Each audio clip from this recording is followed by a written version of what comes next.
श्री राधा कृष्णाय नमो नमः। सर्वप्रथम मैं भगवान श्री राधा कृष्ण के श्री चरण कमलों की वंदना करता हूँ। आप सभी भक्त श्रोताजनों को भी सादर नमस्कार करता हूँ। ग्रंथ श्री व्रज के भक्त से आज हम भक्त संत श्री लाला बाबू जी के भक्ति जीवन चरित्र कथा का श्रवण करेंगे, जो इस ग्रंथ में इस प्रकार से वर्णित है। कलकत्ता शहर है और शीतकाल की संध्या की बेला। अस्ताचलगामी सूर्य अपनी मधुर किरणें बिखेर रहा है। पवन मंद मंद बह रहा है।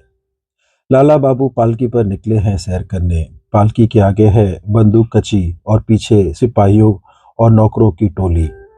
गंगा तट पर पहुंचकर पालकी उतारी गई। लता पताओं के बीच एक सुरम्य और सुरभित स्थान में हुक्का बरदार ने झट चिलम भरकर लाला बाबू के सामने फरसी पर रख दी। कीन खम मंडित नरम तकिए का सहारा लेते हुए उन्होंने फरसी की नली मुंह में दबा ली। छल छल करती बहती सुरध्वनि के मधुर स्वर में हुक्के के गुड़ गुड़ बीच बीच में सुर मिलाने लगी। मुख से निकला सुगंधित अंबरी तमाकू का धुआं कुंडली बांधकर आकाश में उड़ने लगा। लाला बाबू का मन एक अनिर्वचनीय आनंद के झूले में झूलता हुआ धीमे धीमे पेंग भरने लगा। उसी समय उनके हृदय में लगी एक चिंगारी ने विस्फोट किया और आनंद का उत्स विषाद में विलीन हो गया। पास की एक झोपड़ी में दिन के परिश्रम से क्लांत सोते हुए धीमर को जगाते हुए उसकी कन्या कह रही थी, बाबा उठो, दिन शेष है गयो। बाबा उठो, दिन डूब चला। धीमर कन्या का आह्वान तिर्यक गति से जाकर भेद गया लाला बाबू के मर्मस्थल को। बाबा उठो, दिन शेष है गिलो। यह शब्द बार बार उनके हृदय काश में गूंजने लगा। उनकी मोह निद्रा भंग हुई। फरसी की नली मुंह से छूट गई। महा ऐश्वर्यशाली महाविलासी लाला बाबू अब वह लाला बाबू ना रहे। सब कुछ त्याग कर कंगाल वेश में वृंदावन जाने के लिए कृत संकल्प हो वे चल दिए घर की ओर। किसी तरह रात व्यतीत की। दूसरे दिन कहा घर के लोगों से, मेरे जीवन की संध्या आ गई है, दिन डूबने को है। राधा रानी की पुकार सुन पड़ी है, मैं जा रहा हूँ वृंदावन। पत्नी पुत्र परिजनों के अनुरोध और कातर क्रंदन की उपेक्षा कर वे चल दिए वृंदावन की ओर। लाला बाबू का असली नाम था श्री कृष्ण चंद्र सिंह। उनके दादा गंगा गोविंद सिंह थे अंग्रेज गवर्नर जनरल वॉरेन हेस्टिंग्स के शासनकाल में बंगाल, बिहार और उड़ीसा के दीवान। उन्होंने अपनी असाधारण योग्यता से अपने वंश के लिए अर्जित की थी विशाल जमींदारी और अपरिमेय धनराशि। उनके भाई राधा गोविंद भी बहुत बड़ी धन संपत्ति के मालिक थे। कृष्णचंद्र सिंह के पिता प्राण कृष्ण थे दोनों भाइयों की संपत्ति के एकमात्र उत्तराधिकारी और उस समय के पूर्व भारत के सबसे बड़े धनी मानी व्यक्ति। कृष्णचंद्र उनके इकलौते बेटे थे। दादा गोविंद गंगा गोविंद सिंह उन्हें प्यार से लाला पुकारा करते थे। नौकर चाकर और अन्य सभी लोग उन्हें आदरपूर्वक लाला बाबू कहते थे। इसलिए वे इसी नाम से समस्त बंगाल में और भारत में विख्यात हुए। लाला बाबू की मेधा तो असामान्य ही थी। उनके पिता ने बड़े से बड़े विद्वानों को उन्हें अंग्रेजी, फारसी और संस्कृत पढ़ाने को नियोजित किया। फलस्वरूप अल्प समय में ही उन्होंने इन भाषाओं में व्युत्पत्ति हासिल कर ली। श्रीमद् भागवत से उन्हें बहुत प्रेम था। उनमें इतनी दक्षता थी कि वे उसके किसी श्लोक की सुंदर और रसमयी व्याख्या कर लोगों को चमत्कृत कर सकते थे। उनका हृदय इतना कोमल था कि वे किसी का दुख नहीं देख सकते थे। एक गरीब आदमी अर्थाभाव के कारण अपनी कन्या का विवाह नहीं कर पा रहा था। दुखी होकर उसने उनसे प्रार्थना की। उन्होंने खजांची को आदेश दिया 1000 उसे तुरंत दे देने का। खजांची ने प्राण कृष्ण सिंह से पूछा तो उन्होंने कहा, जब लाला ने उस व्यक्ति को वचन दे दिया तो इस बार तो उसे 1000 दे दो, पर लाला से कह दो कि इस प्रकार दान तभी करे जब स्वयं कुछ कमाई करके लाए या जमींदारी की आय बढ़ा ले। लाला बाबू को पिता की यह बात शूल की तरह चुभ गई। कोटिपति गंगा गोविंद सिंह का पौत्र होते हुए मुझे इतना भी अधिकार नहीं कि मैं किसी गरीब की सामान्य सेवा कर सकूं। तो ठीक है, अब अपने पैरों पर खड़ा होकर ही कुछ करूंगा। वे अपने संकल्प पर दृढ़ रहे। कुछ ही दिनों में माता पिता के रोने धोने की अपेक्षा कर वर्धमान चले गए। फारसी और अंग्रेजी भाषाओं का अच्छा ज्ञान उन्हें था ही। वर्धमान कलेक्टरी के सेरिस्तादार पर उनकी नियुक्ति हो गई। कार्य में असाधारण दक्षता प्रदर्शन करने के कारण पदोन्नति भी जल्दी जल्दी होने लगी। इसी समय उन्होंने विवाह किया। एक पुत्र रत्न भी उत्पन्न हुआ। उड़ीसा प्रदेश अंग्रेजी सरकार के अधिकार में आ गया। तब उनकी नियुक्ति उड़ीसा के सर्वोच्च दीवान के पद पर हो गई। श्री चैतन्य महाप्रभु की लीला सती श्रीधामपुरी में रहने का अवसर मिला। भक्तिलता बीज जो जन्म से ही उनमें रोपित था, अंकुरित हो उठा और क्रमश पल्लवित और पुष्पित होने लगा। राजकाज को छोड़ उनका बाकी समय भक्ति, शस्त्र अध्ययन, नाम जप और कीर्तन आदि में बीतने लगा। कुछ दिन बाद घर से संवाद आया, पिता श्री प्राण सिंह के परलोक गमन का। घर छोड़ने के पश्चात लाला बाबू ने घर लौटकर जाने का पिता का आग्रह कई बार ठुकरा दिया था। वे अपने इकलौते बेटे को एक बार फिर से देख लेने की अपूर्ण साध लिए ही परलोक सिधार गए थे। इसलिए लाला बाबू के हृदय में संवाद शूल सा चुप कर रह गया। नेत्रों से बह पड़ी अविरल अश्रुधारा, हृदय में धधक उठी अनुताप की प्रबल ज्वाला। कलकत्ते जाकर उन्होंने पिता का परलौकिक कार्य विधि पूर्वक संपन्न किया। पिता की जमींदारी और धन संपत्ति की देखभाल का भार अब उनके ऊपर आ पड़ा। इसलिए वे उड़ीसा की दीवानी का काम छोड़कर स्थायी रूप से कलकत्ते रहने लगे। पर उनके जीवन में होने लगा एक अंतर्द्वंद। बार बार मन में उठता एक प्रश्न, यह धन, ऐश्वर्य, मान सम्मान सब किस लिए? यह क्या चिरस्थायी है? यदि नहीं तो क्यों नहीं इन्हें त्याग कर उस पद का संधान किया जाए जिससे चिर शांति मिल सकती है? पर संसार के प्रति उनके दायित्व और कर्तव्य की भावना हर बार इस प्रश्न को दबा देती। उसी समय उन्हें प्राप्त हुआ उस धीमर कन्या के माध्यम से राधा रानी का दिव्य आह्वान। वृंदावन जाकर उन्होंने अपनाया त्याग, तितिक्षा और कठोर व्रतमय साधन जीवन। सारा दिन भजन करते, संध्या समय एक बार मधुकरी को जाते, जो मिल जाता उसी से आदर उधर पूर्ति करते। वृंदावन में भग्न मंदिरों और विग्रहों की सेवा पूजा की दुर्दशा देख उनके प्राण रोक दिए। कितना अच्छा होता यदि इनकी दशा सुधारने के लिए वे कुछ कर सकते, पर वे ठहरे कंगाल। उनकी लाचारी उन्हें चोटने लगी। फिर खेल उठी मन में एक नई तरंग, कंगाल मैं हूँ, प्रभु तो कंगाल नहीं। उनकी विपुल संपत्ति मैं छोड़कर आया हूँ, उसमें से पत्नी और पुत्र का हिस्सा निकालकर अपना हिस्सा प्रभु की सेवा में लगाऊं और स्वयं भिक्षावृत्ति से जीवन निर्वाह करूं, तो भजन की दृष्टि से क्या कोई हानि होगी? देव देवालयों की सेवा होगी, वृंदावन के धार्मिक अनुष्ठानों का उज्जीवन होगा। उन्होंने तदनुरूप कार्य करना प्रारंभ कर दिया। थोड़े ही समय में उनकी बंगाल और उड़ीसा की जमींदारी से 25 लाख रुपए की धनराशि आ गई। उनके कर्मचारियों ने वृंदावन में बहुत सी जमीन जायदाद खरीदना प्रारंभ किया। धीरे धीरे ब्रजमंडल के 74 परगने उन्होंने कर डाले।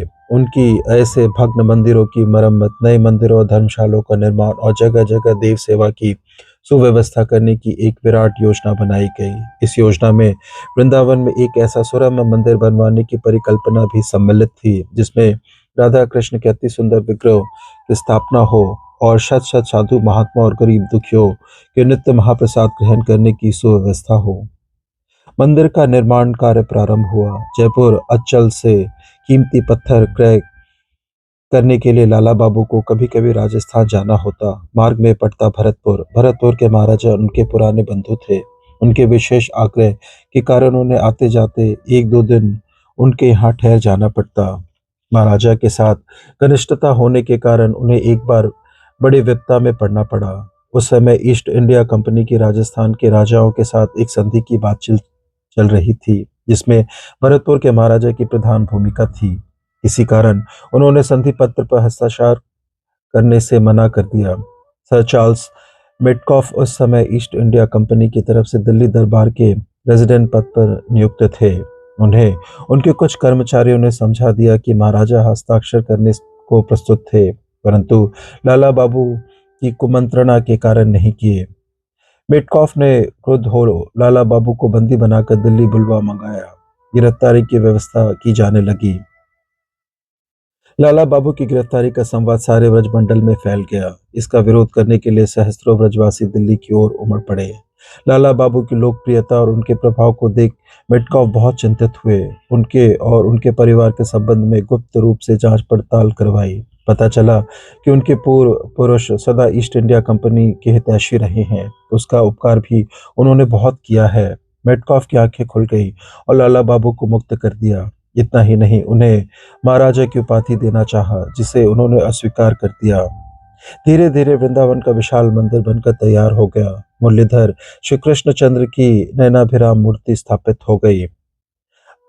अतिथिशाला में सैकड़ों लोगों के प्रसाद की व्यवस्था भी कर दी गई, पर लाला बाबू स्वयं कंगाल वैष्णवों की तरह ही जीवन व्यापन करते हुए भजन करते रहे।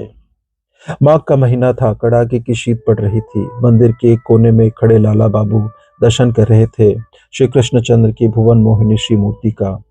भावेश में उनका देह विकंपित हो रहा था, नेत्रों से बह रही थी प्रेम अश्रुधारा। तभी उनके अंतर में जाग उठी एक विचित्र अभिलाषा। उन्होंने भोग के थाल में से एक टिकिया मक्खन की उठाकर पुजारी को दी और कहा, यह मक्खन श्री मूर्ति की चांद पर रखना। तो पुजारी सुनकर अवाक। वो चुपचाप लाला बाबू के मुख की ओर देखता खड़ा रह गया। लाला बाबू ने फिर कहा, हाँ हाँ, रखो तो, देखते क्या हो, मुझे आज श्री मूर्ति की परीक्षा करनी है। इसकी विधिवत प्राण प्रतिष्ठा हुई है, सेवा भी षडोपचार से विधिवत हो रही है। तो देखना है कि इसमें सचमुच में प्राण है या नहीं। यदि है तो इनके मस्तक के ताप से मक्खन पिघल जाना चाहिए। पुजारी क्या करता, उसने आज्ञा का पालन करते हुए मक्खन की टिकिया श्री मूर्ति की चांद पर रख दी और पूर्वत सेवा पूजा का कार्य करने लगा। कुछ देर पश्चात सचमुच मक्खन धीरे धीरे पिघलकर श्री मूर्ति के अंग पर बहने लगा। ऐसी भयंकर शीत में मक्खन का अपने आप गल जाना संभव नहीं था। निश्चय ही उसका पिघलना इस बात का प्रमाण था कि श्री विग्रह जीवित है। श्री कृष्णचंद्र के मुखारविंद से मक्खन बहता देख पुजारी और दर्शकगण जय ध्वनि करने लगे। लाला बाबू भाववश में मूर्छित हो भूमि पर गिर पड़े। एक और दिन लाला बाबू के मन में एक और ढंग से श्री मूर्ति की परीक्षा की बात आई। उन्होंने सोचा, यदि श्री मूर्ति के सिर में ताप है तो नासिका में निश्वास भी होगा अवश्य। क्यों न इसकी भी परीक्षा की जाए। उन्होंने पुजारी को थोड़ी सी रुई देकर कहा, इसे थोड़ी देर श्री मूर्ति की नाक के नीचे लगाकर हाथ से पकड़े रहना, देखना कि श्री मूर्ति में निश्वास है या नहीं। पुजारी ने हंसते हंसते रुई श्री मूर्ति की नाक के नीचे रख दी।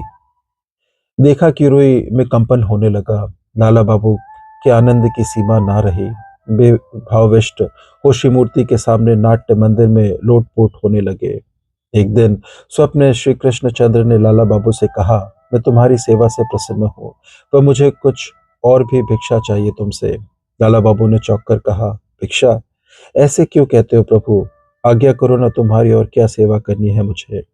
जानते नहीं लाला बाबू, मैं जन्म का भिखारी हूँ, घर घर भिक्षा मांगता डोलता हूँ। मेरे लिए एक और मंदिर का निर्माण करना है तुम्हें। एक और मंदिर? मैं तो सर्वस्व दान कर चुका हूँ प्रभु, मेरे पास अब बचा ही क्या है नए मंदिर के लिए। घर से अपने हिस्से की जो 25 लाख रुपए मंगाए थे उसमें से तो अब कुछ भी नहीं बचा है। मैं जिस मंदिर की बात कह रहा हूँ उसका निर्माण साधक के पास जो कुछ है उसे सबको दे चुकने के बाद भी होता है। सर्वस्व दान कर चुकने के बाद भक्त अपने हृदय में जो मंदिर बनाता है वही मेरे रहने का प्रिय स्थान है। तुम हृदय की वेदी पर रहने योग्य ऐसे ही एक प्रेम मंदिर का निर्माण करो। मैं तुमसे यह भिक्षा लेने के लिए ही आज तुम्हारे द्वार खड़ा हूँ। तो प्रभु आप ही कृपा कर बताए इस हृदय को किस प्रकार बनाओ आपके अवस्थित के योग।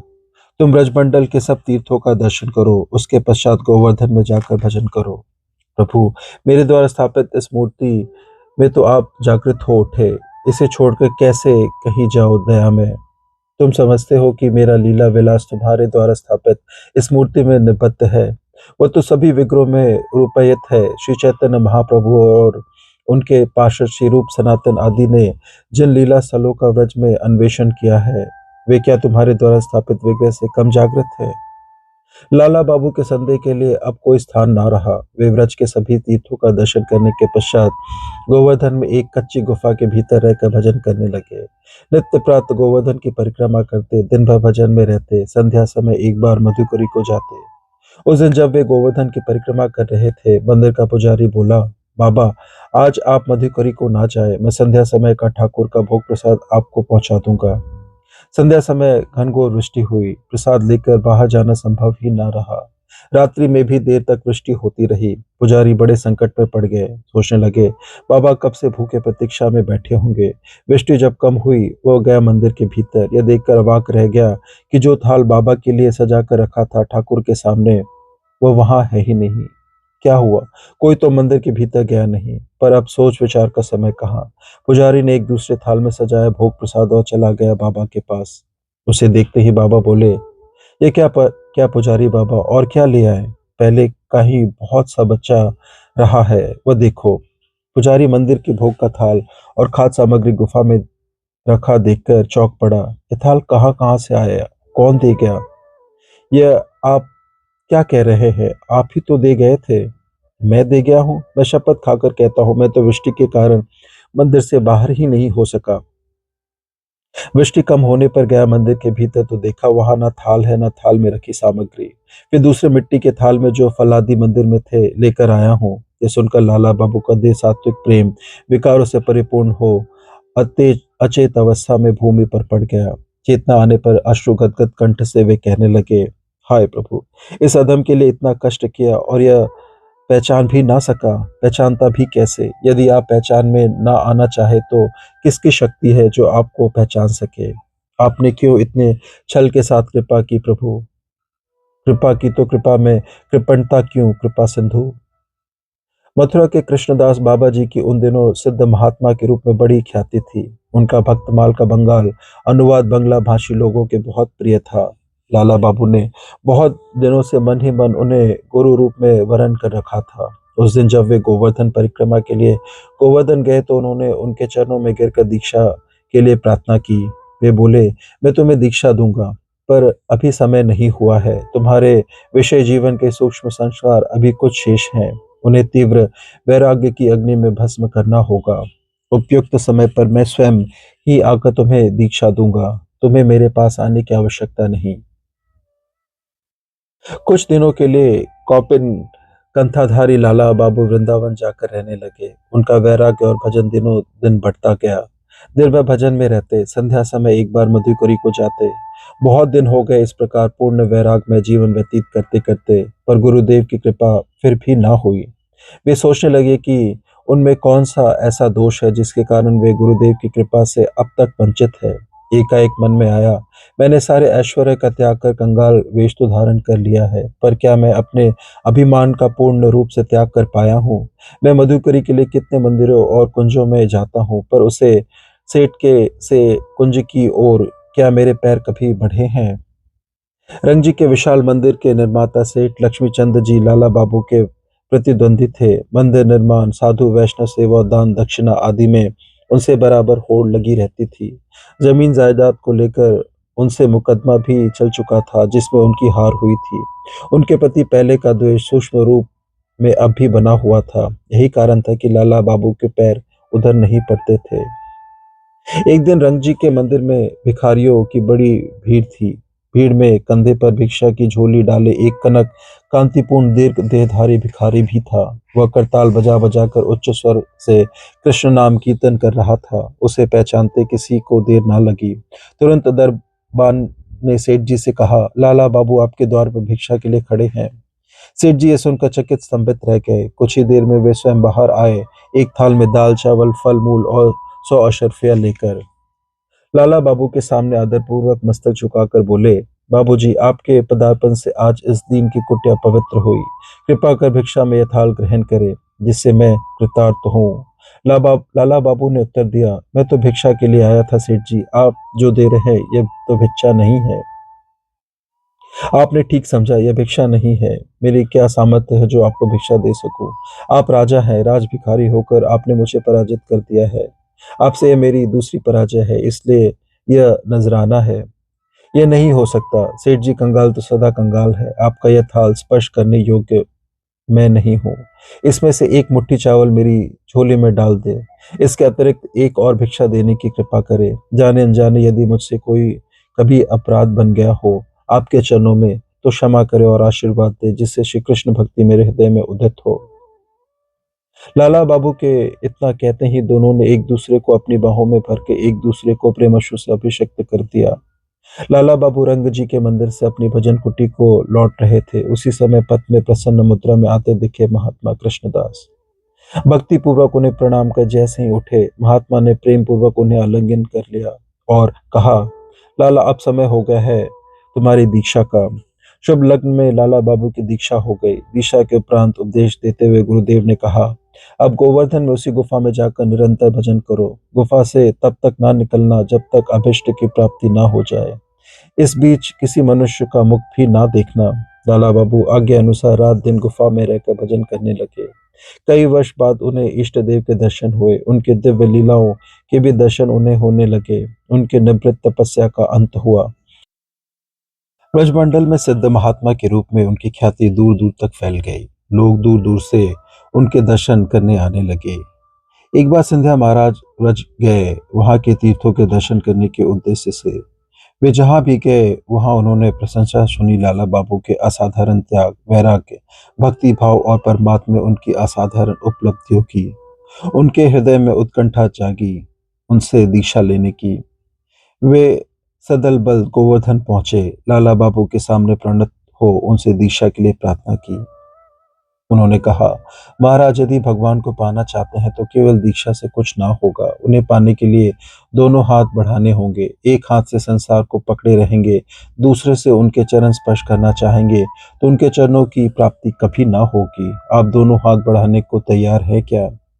सिंधिया महाराज तो दोनों हाथ बढ़ाने को तैयार थे नहीं। उन्होंने कहा, आप ठीक कहते हैं महाराज, एक पद सबके लिए नहीं है। इसके लिए चाहिए पूर्व जन्म की साधना और सुकृति। इतना कह वे लाला बाबू के चरणों में प्रणाम कर गोवर्धन चले गए। इसी प्रकार जो भी व्रज में आता लाला बाबू की प्रशंसा सुन उनके दर्शन अवश्य करता। उनकी गुफा के सामने इतनी भीड़ होने लगी कि उन्होंने चुपचाप किसी निर्जन स्थान में चले जाने का निश्चय किया।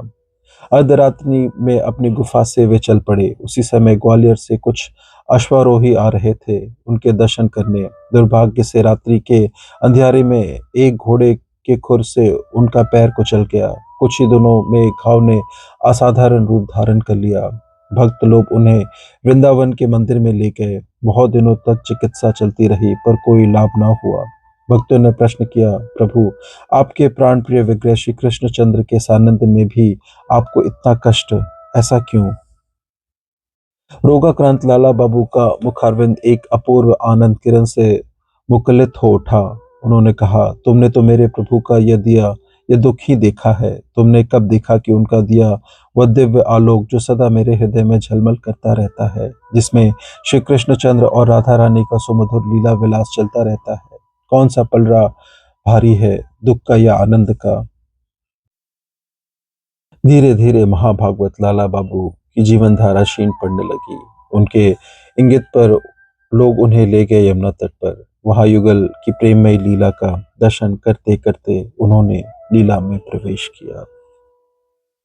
इस प्रकार से ग्रंथ श्री ब्रज के भक्त से आज के कथा की संपन्नता होती है, जिसमें हमने श्री लाला बाबू के भक्ति जीवन चरित्र कथा का श्रवण किया।